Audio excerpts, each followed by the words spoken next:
This is Duke University. Hi everyone, thank you guys for coming and for being on time.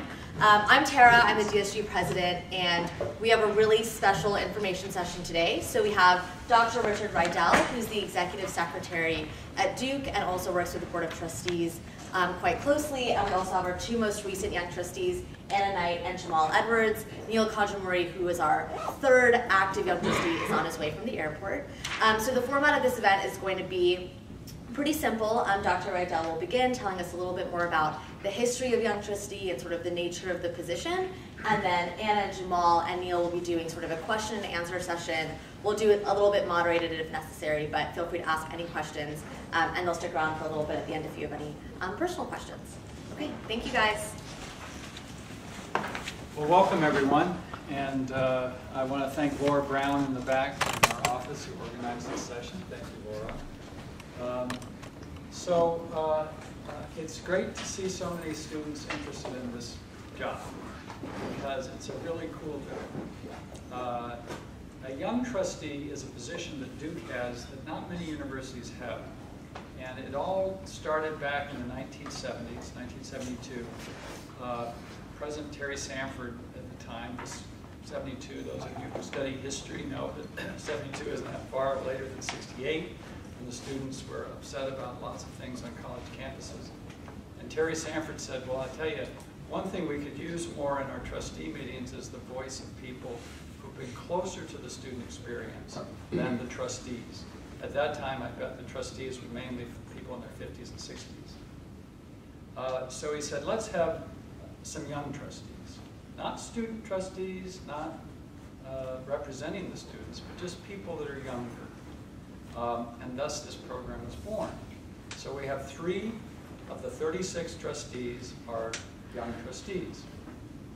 And they're elected through a somewhat complicated mechanism. Well, they're elected very easily through undergraduates, through a vote. But there's a rotation system so that the graduate professional students and the undergraduates each have sort of take turns having 2 or 1 voting members on the board. So it alternates year by year. And a young trustee comes on the board as a, quote, observer for 1 year, and then serves either a 1 or a 2-year term as a voting member. So Jamal came on this year as an observer, and will serve, I think, 1 year as a voting member. Anna came on a year ago, and is now in 2 years as a voting member, and will have 1 more year as a voting member. So it varies depending on the year, and I think this year, Laura, we're voting someone for a 2-year voting term, right? So 1 year as an observer and 2 years as a voting member. The reason I think this is a really neat position is that it allows students to take all you've learned about Duke, about other things in the world that impact higher education, and then, in a way, it's kind of like Duke Engage for governance, because you get to go out into a group of people, the Board of Trustees, who, many of whom went to Duke years ago.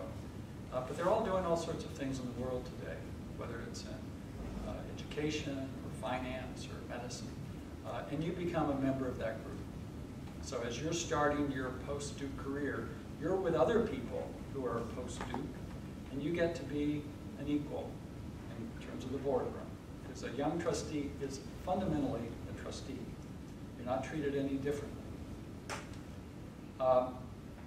One thing about the young trustee, and I actually tip my hat to Jamal. I think he did a good job last year when he was running for election. He made it clear what he thought a young trustee was. It wasn't an advocate or a representative of the students. And we're going to work hard this year to help the Chronicle understand that young trustees don't have platforms that they campaign on, because you're not there to advocate for anything. You're there to be the fiduciary of the university. The university is in your trust. So you need to have, and I asked a few people to pass these things around, these attributes that we look for when we pick trustees for those other 33 spots on the board. We treat them the same way. We want to have the breadth of vision and think about the whole university. You have some expertise in terms of whatever department or school you're in. But the job as a trustee is to think about the whole. So breadth of thinking is important. And beyond Duke, thinking about issues in higher education. Duke exists in a sort of ecosystem in higher education. There's different segments of that ecosystem. And learning about that, thinking about our peer groups, and things like that, what issues there are nationally, that's all part of a trustee's job too. I mentioned that you're a member of the board, a sort of equal member. And Jamal and Anna can give you firsthand experience of what that feels like, or if I'm wrong, you can talk about that. But certainly my perception is you're an equal member. And what's your job as an equal member? It seems to me there's two things. Trustees are expected to speak up, to say what you think. You're going to have a perspective that's different from other people in that room, I guarantee you. And so sharing that perspective, whatever the issue is important. And then equally important is after there's been that strong dialogue amongst members of the board comes together. It's very rare that the board takes a vote in the sense of writing down ballots, either written or even hands up in the air. Mostly it's consensus. The board comes to a consensus on an issue. It will be interesting tomorrow when the board votes on the EKU proposal. How do they choose to do it? The normal thing would be there'd just be a consensus in the room. So we'll see how that goes. So independent of mind, but collegial in spirit, so that you can come together as a group. And then the last thing on that list is you're a representative of the university. Trustees are often asked by people that aren't on the board, whether they're students or alums or friends of the university, about the university. So being able to be a good representative of this place is important. Going to alumni events when you can, wherever you might be living at the time, that's sort of important. So those are the things that are important, I think, for all trustees to think about as you contemplate serving the university this way. And I thank you for your interest. This is a really important way you can get back to Duke. And we've got two people here who are doing it right now, and I'm just going to turn it over to them to let them say something now about their role on the board, and then we'll probably open it up for questions after that. Sure. I actually didn't realize that it might be useful to just walk through the process of how the YT is chosen, so I can do that really quickly. Yeah, because we got some people here, I think. Yeah, from the YTNC as well. So I can just explain kind of quickly what the process looks like to be the YT, and then we can open it up for questions. Essentially, there is going to be a written application that will be sent out to the student body next week. So before you leave for winter break, it's usually somewhere between 3, 7, sometimes 10 pages. It's written by something called the YTNC, so the Young Trustee Nominating Committee. That's a group of your peers, students freshmen through seniors. It's a really diverse group. The YTNC, those students had to apply to be on the YTNC through a committee, and they were chosen by myself and Dr. Rydell's office. So just to have a really diverse group of students. They're putting in a lot of time and energy for this process, and they really care about choosing really great YT finalists. So you'll submit a written application once you return back from winter break, so you have a good 5 weeks to write that written application. The committee is going to review those applications and choose somewhere between usually 8 to 10 semi-finalists out of everyone that applies. So last year, I think about 30 to 40% of people were semi-finalists, so that should indicate how many people applied. Of the semi-finalists, all of them will have an interview. That interview sometimes ranges from like 20 minutes to 45 minutes with the YTNC committee. And then after those interviews, that committee will choose somewhere between 2 and 4 finalists. Those finalists go on to run in a school-wide campaign that usually lasts about 3 weeks to be the young trustee. So it's a multi-tiered process, so written application, interview, and then a campaign. Does anyone have any questions about the process? Okay, great. Short. When do you expect the election to be this year? The election is likely to be February 14th is the date that we have as our draft date. That's probably sometime in that week. Okay. Show how much you love Duke on Valentine's Day. Right, yeah, the young trustee won't be having a very fun Valentine's Day. Cool, any other questions? Anyone else? Okay, good. If you have any other process-related questions, feel free to reach out to myself or Dr. Idell's office because we've been coordinating that timeline. But all that other information is going to be available on the DSG website within the next few days, and you'll get an email from Dr. Idell going out to the student body with that written application within probably the next week. So we can open it up to questions. You guys can just follow me. Do you have anything you want to say? What's it like being young? Hey everybody, my name is Jamal Edwards. Introduction? Sure. Yeah. Where are you now? Where am I now? What am I doing? What's going on? So graduated class of 2016, as some of you are familiar. Right now I'm a graduate student at Stanford doing a master's in international policy. And so starting my time as a young trustee and also being in the context of another university is also very interesting to have sort of that, that sort of cross-mix experience to compare and contrast things that I think Stanford does well, things that I don't think Stanford does well, and sort of compare them to my growing understanding of how Duke University works.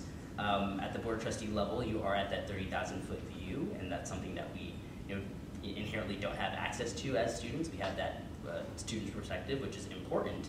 But in my short time on the board, which has just been a few months, it's absolutely amazing to see all the camps that the university does business in, and just what issues matter most to Duke. And I think the student body is a core piece of all of that, and so it's nice just to channel all of those 4 years at Duke and then bring them to the table here now. Yeah. Yeah, sure. So for those of you who don't know me, my name is Anna Knight. I was the young trustee elected from the class of 2015. And if you've seen me on campus, that's because I'm actually still here. I chose to do my PhD here at Duke, so I'm 2 years into a probably 7-year process of getting a PhD in biomedical engineering.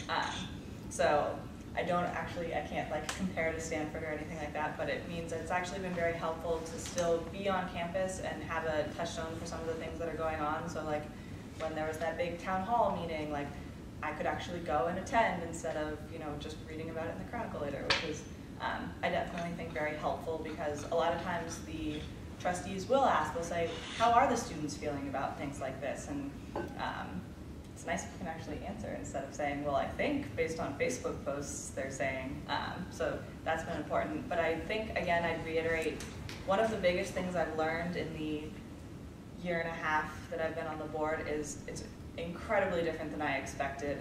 It's very much, I would kind of reiterate Dr. Riddell's point about this is not a platform-based thing. I think I went into the campaign process thinking I'm gonna have a platform and these are gonna be my talking points and all those things like that. And it's not, that's just not what the trustee position is about. It's not about advocating for, we'll take a very silly example. Say you desperately want a Chipotle on campus or something, right? That's not the scope of the trustees. We're kind of thinking well above, just the individual housing and dining aspects. We're looking at the overall strategic priorities of the university, but also you're not there to campaign for anything. You're not there to, I don't want to say you're not there to do anything, because that doesn't sound correct at all. We do actually talk a lot about things and actually do things, but it's more about you're thinking holistically about the entire university. It's not just undergraduate issues, and you're not there to represent just the undergrad voice in the room. You're there to think about all 10 schools within the university, not just Trinity, not just Pratt. And so that's a very different mindset than I had going in. So I would really encourage you guys to, if at all possible, not make it, I realize you have to campaign because it is by definition a campaign, but it's not platform, it's not issues. Yeah, broaden the scope a little bit. So with that, if there are questions. Wow. All sorts. Yeah. So what is the time commitment like if you guys have to do this? Sounds like some people fly in. How does all that work? So I'll just speak from my own experience there. We get, Dr. Riddell curates a list of topical articles every week, so that generally takes me 1.5 to 2 hours of reading just to because you want to stay abreast of all the, I probably have read way more Inside Higher Ed and Chronicles of Higher Education than I ever thought I would in an engineering program. It's a favorite on my browser now. Yeah. So some of it is just, and part of it is that I end up down the rabbit hole and then I'll click on the articles he sent, but then I'll read 3 others that are linked off there, so that's on me a little bit. But in terms of actual meetings, it's 4 weekends a year. Yeah, 4 meetings, right? Okay, just checking. As well as there's a couple conference calls, and if there's an active issue on campus that the administration feels the board needs to be informed of, they will schedule a conference call. So it's not, in terms of like, I don't think it's the biggest time commitment. Like I wouldn't worry that like you can't get whatever job you want sort of thing, because like you have to split your commitment to the university. But that being said, it's not just a like, oh, I can do this in my spare time. Like, I mean, it is your spare time, but it's not just a, don't take it on flippantly. It is like, I think partly because of the people who were selected, we actually take a lot of time to like talk with people about issues. So like, for example, if athletics is coming up for discussion and I had a realization of like, you know, I don't know that much about the student athletic experience. So I reached out to people I knew and said, what was it like being an athlete here? Like what? And so you do kind of do a little bit of research on your own sort of thing, but that's, I guess it's not required, but time commitment is not much. I'd say in addition, there's always advanced materials that you get to review in preparation for the topics that are going to be on the agenda for, you know, the given weekend. So for the past few weeks, we've been reviewing materials in preparation for that. But you also have to think about, like, right, you know, we are 2 of the, 37 folks on the board, all who are, you know, very much so established into their careers. You know, like Adam Silver is running the MBA, we have all sorts of folks, and they come equally prepared too. So I also just feel like, you know, if these folks are coming to the table prepared, like I want to put in even twice as much time. And so on some level, it's not, but you put in what you want to get out. So I, you know, sort of stay abreast and also will contact folks on the board. There's an area that they specialize in that like I need to, you know, if I need to call Janet Hill and say, hey, what were your thoughts on this? I need to, I've been trying to parse through that or chew through it, or I'll text Anna frantically like, hey, what are your thoughts on this? Because I'm a little confused. So there's a lot of mentorship and guidance through all that you have to work through, but it's an incredible learning experience, more so than it is, in my opinion, a job. Like I don't really think of it as a job. You guys pick different people who you want to. She has seniority. I'll get you next. Okay. Could you guys maybe speak, and Dr. Riddell, if you could chime in here as well, to the history of why the position's elected? If it's not based on a campaign of ideas, it seems like it might be about the thoughtfulness of a person, which might be difficult to come through in a 3-week campaign. Yeah, it's a great question. There's no requirement that there be an election. It used to be, in my time, I've been at Duke 24 years, been involved with the administration, university administration, 12 years. I remember the time when it wasn't an election. It was DSG voted, I think, in the DSG meetings about who was going to be the young trustee, and it was thought over a period of time, well, that's not quite fair. I think there needs to be a broader vetting process, and so the election happened. But you're right, when it gets to be an election, how do you campaign for this kind of job? I think that's a challenge. I did this once before, I'll do it again. I think Jamal may have some insight into this question because he did campaign, but I thought Jamal campaigned on the basis for which he would be serving. He did not campaign to, you know, get more parking for students or to get Chipotle. He figured out how to do it so that it was about the business of the job. But as you said brilliant. You think about some about ideas. I think those are the things. You want to show in a campaign that you have the right stuff, right, for being a servant of the university. And how you do that, I guess, is the challenge. Yeah. No, I'd say in regards to that, what I think makes the election special is that it gives students, in a way, a direct voice that they trust to be on the board once they're on the other side. Because again, you're not necessarily representing student interests, you're not advocating for needs of the students, but you're bearing in mind what students are most concerned about and how they interact with the resources that might be discussed on a given topic. And so in many ways, you're convincing folks in that short period of time that you're a trusted steward and a translator of above all.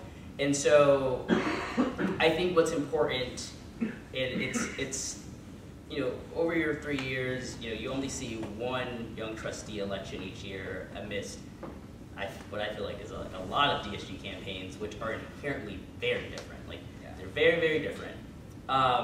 And so I wouldn't approach it, not that that's what you're gonna do, but just my general advice is I wouldn't approach it as like throwing as many sort of flashy, hot topics that are happening around campus into the campaign, because like that's, I think, the easy part, and I think that's what is easy to fall into. But really lean on like who you were during your last, you know, 3 or 4 years on campus, because that informs directly like the type of trustee you'll be. Like, there is no set of issues that you can run on that will indicate whether you'll be a successful trustee, because you have no idea what's going to even be on the agenda by the time you take the seat. So that's not useful.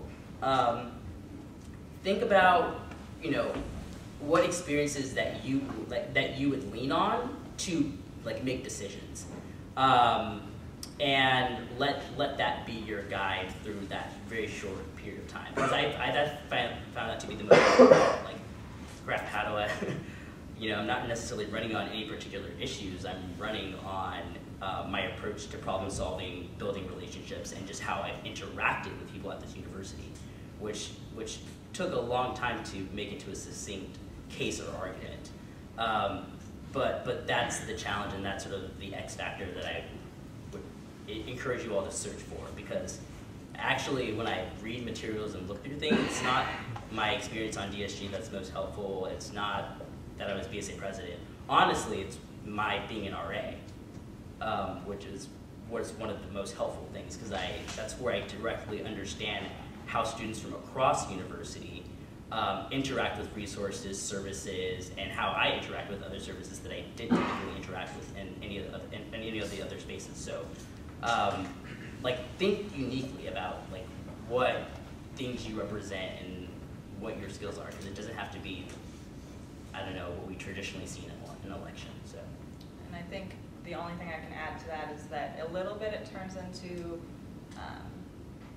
educating other students about why this is different from another election, because you'll have, if you're campaigning, you'll have people come up and say, well, I'm really concerned about issue X. What are you going to do about X? And it's really hard to say to them, like, well, actually, like, how it goes.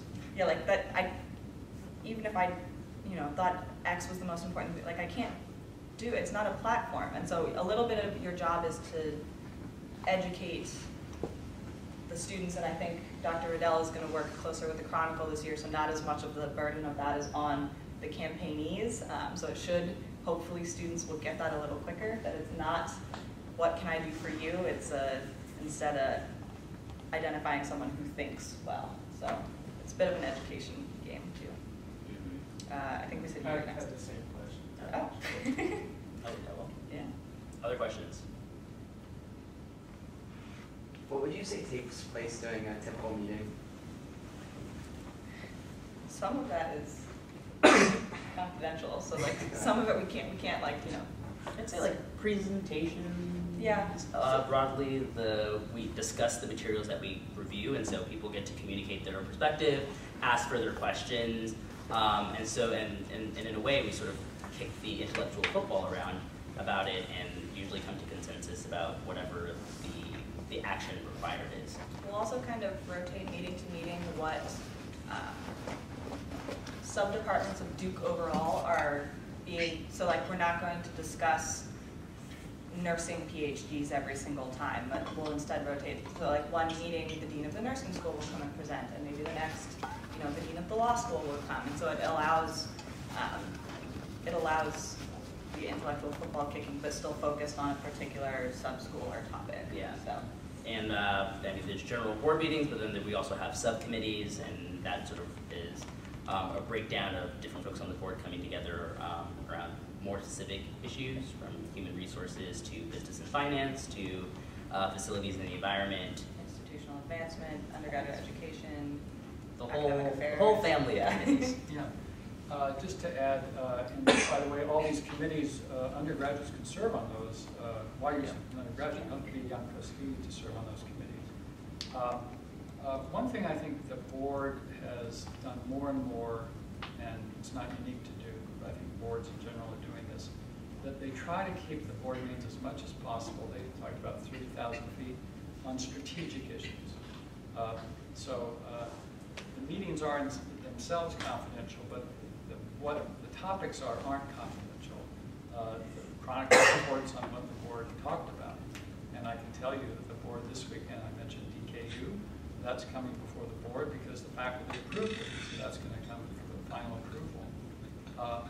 It won't surprise you if you've been reading about central campus housing that housing is not going to be there that much longer. So there's got to be a strategic decision about how do you develop residential housing to do going forward. So that's something the board would think about and make a decision about. Nursing, Hannah mentioned, the deans of the schools are responsible for developing strategies to advance their schools. So the board hears from deans from time to time about what are you doing about Trinity College or business school. So it's those strategic issues, and Jamal's right about the committees, and Hannah. The committees are where the kind of nuts and bolts stuff happens, like approving the buildings, building this building, the budget, things like that. That happens in committee. But so to add on that, it's more than just funding. So for example, you can say housing, right? Like it's far more than just, do we have the money to build, to replace central campus housing? That's definitely an issue, and there's also, architecture and all those concerns, but there's also really high level concerns of how do we make academic communities among our students and make sure our housing encourages academic collaboration. And so like there's elements of this, not simply do we have the money, check sort of thing. So the trustees actually do care about issues like that as well. So you mentioned this isn't a platform-based kind of deal, but if you become aware of some kind of incident or something that you believe needs to be raised to the board, are you, as a young trustee, allowed to make a presentation to the board or raise an issue? Presentation, probably not. I think generally speaking, our first line of defense would be that the trustees inherently know the go-to people, and that we know, if it's a Pratt issue, take it to the Dean of Pratt. If it's a Office of Institutional Equity, that they take it. So it's first connecting to the appropriate administrators, because that's far more, depending on the type of issue, it's generally speaking something that should go to the administrator. They should be brought to the attention of the administrators.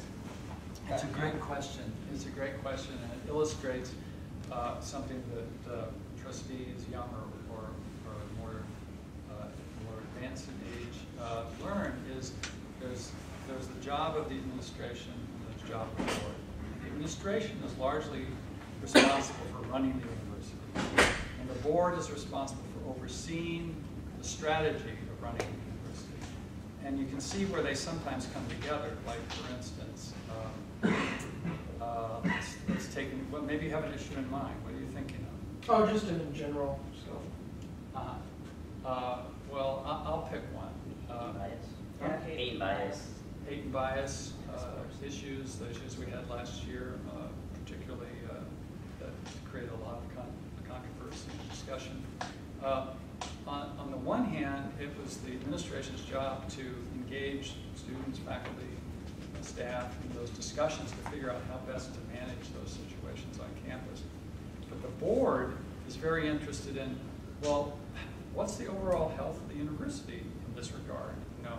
Also, is there any reputational impact of this discussion? I remember the days when we had the lacrosse incident on campus, and that was something that had to get managed by the administration, but it was in the national news, so of course the trustees were interested in, well, what impact is it going to have on admissions or fundraising, so that gets discussed. So there's sometimes an intersection, but as much as possible, the board stays up on the strategic level. They ask lots of questions. Lots of questions. I read on the New York Times that blah, blah, blah. That's often what happens at board meetings. And then the administration, president, others just say, well, here's what we're doing about it, here's what we're thinking about it. Does that make sense to you? And there's a dialogue. So you're still able to raise that in the form of a question, sure. in Yes, which yeah. the university will respond. And we Yeah. do that all the time. We've probably asked an annoying number of questions. Yes, But I heard Anna's voice. yes. Yeah, but I'd say it's like less of, taking charge, you hear of an issue and taking charge and spearheading that. I'd say, that's more like as they work on a lot of these committees. And again, we're sort of the translators between that voice. There's a question back there. Yeah. Hey, so Jamal, you mentioned being an RA was the thing that prepared you best. Anna, what do you think prepared you best in your 4 years at Duke for this role? That was a very good question. I'd say, so I think part of it is that one of the things that prepared me best was actually, and this is going to sound silly, but I did not work with DSG at all. I worked with ESG, the Engineering Student Government, and through that, I kind of very quickly, similar to what the experience you would get through DSG, like you learn what an administrator's viewpoint is and a student's viewpoint is, but I also was in a couple larger, I would work with the Pratt Board of Visitors and things like that, and so I really learned to not be afraid to speak up and learned to think about every individual person's perspective and realize when the student perspective might be missing or when a younger trustee's viewpoint. So for example, there was one time we were talking about hate and bias on campus and I asked a question about the infamous yik yak, which to be honest, some of the other trustees didn't know what that was. And so part of it was kind of learning to consider everyone's viewpoint and make sure that you're adding things in. So I guess I would say ESG, but I'm not sure that's the best answer to that. But if I had to point to one thing I did in my undergrad career, I guess I'd say that, yeah. Before we take your question, I just want to apologize. I have to go. This is the weekend the board comes to town. Trustees Which is come why to he's town. here. So I have to go to an event. But I want to thank you all again for coming. As Tara said, we're happy in our office, Laura and myself, to answer questions as you're thinking about whether you want to run for this office or apply for this office. Don't hesitate to ask us questions if you want clarification. And you're in good hands, Yeah, at least. we'll be around for. Thank you. Do you expect the strategic priorities of the board to shift with the new president and new chairman? Yes and no. There is always inherent change as a university continues to grow. That being said, we've had some very in-depth discussions about where the strategic priorities of the university stand now before we face such a big transition. One, because one of the biggest communication issues is making sure that we pick people for those positions who match the current strategic priorities. So if you ask me 10 years from now, will we have the same? Absolutely not. We're not going to have the exact same strategic priorities in 10 years.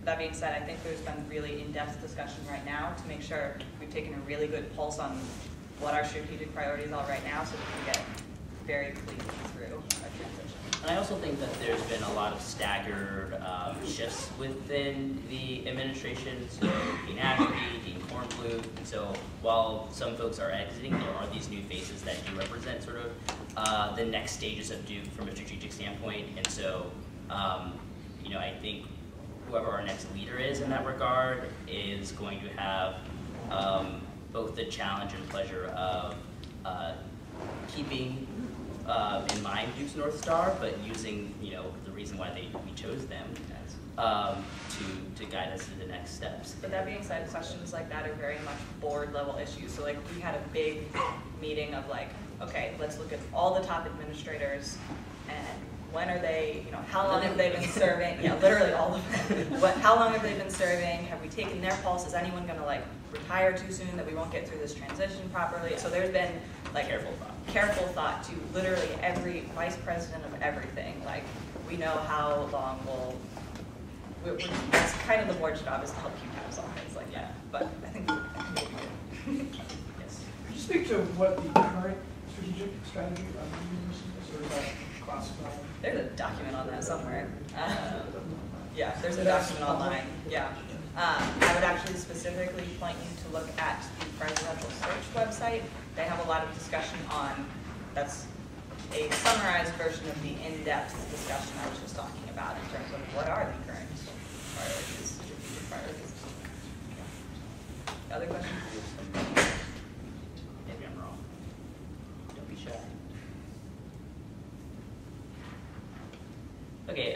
Tara, are there any other questions that you wanted us to cover? If not, maybe we can do the whole walk up and ask in-person questions if you don't want to ask one. Yeah, I had a couple, and if you want to answer them quickly. One is, what's been the most rewarding part of being a young trustee? So if you, would you go back and do all the work to run for YT again, knowing what the experience looks like? I set that one up. Yeah, absolutely. It's been incredibly rewarding.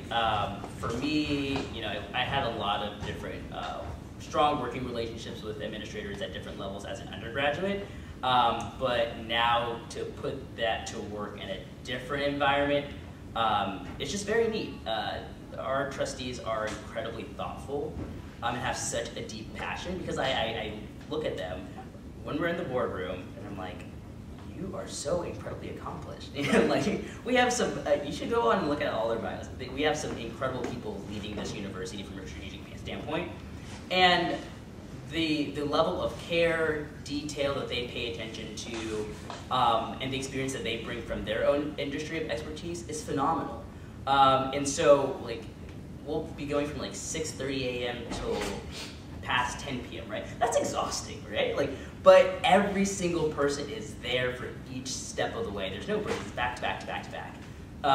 And so just to be a part of that and engaging with these high-functioning human beings is so incredibly inspiring, and it makes me so proud to be a member of that. And that's not the case at all universities. Like, not all universities have such collegial, high-functioning, and just passionate people about the university. Like, there's such a strong tie for every single person who takes that seat, and they have purpose to why they're there, and you can feel that in each of the discussions. It's incredible.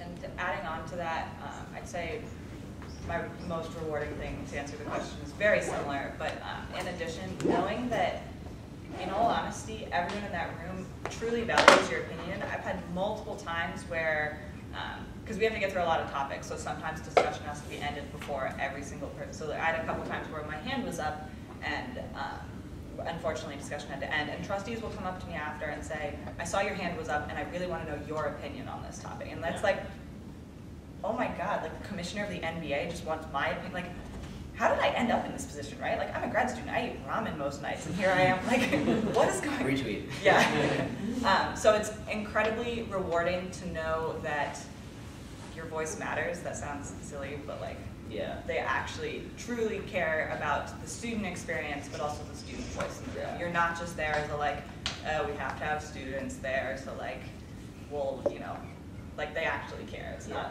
Someone followed up from like a question that I wrote, like I'll pass it sometimes. Someone followed up from a question I wrote, and then it was about admissions, and they grabbed Dean Gutentag at the end. It's like, oh, Jamal had a really good question. Like, Jamal, come like and like drag me from another conversation, and made sure that like my opinion and just like question was heard in that moment. And they're like, we just engaged in this like sidebar conversation after a whole presentation on admissions, and so it was, it's worth it.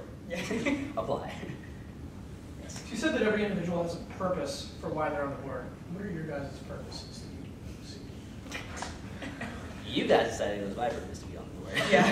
No, I'm kidding. I mean, in terms of like why I ran, it's more so I felt that the university has given me so much, and this is my opportunity to give back, to channel, the 4 years of experience I had, and then use that to solve problems at a strategic level with 3,600 people. My purpose, again, to represent a younger perspective. Yeah, I think similarly, to represent a younger perspective and to just bring as many viewpoints in as possible, and just the more data points you have, the better a read of the population you have. Duke's board isn't usually big compared to many other universities. We have 36 voting members, which, I mean, pick your local state school and look at theirs. It's generally around closer to, I don't want to put a number on it, but if I had to, I'd say around like 12, 10 people. And so, just, I guess it sounds silly, but my purpose is adding another data point. Other questions? Okay, cool. So what we can just do now is, there he is. Neil's here. Oh, sorry, you'll have to come on. Yeah. So maybe what we can do now is, if people have questions, you guys can just go up to the YTs and talk to them with whatever your questions are.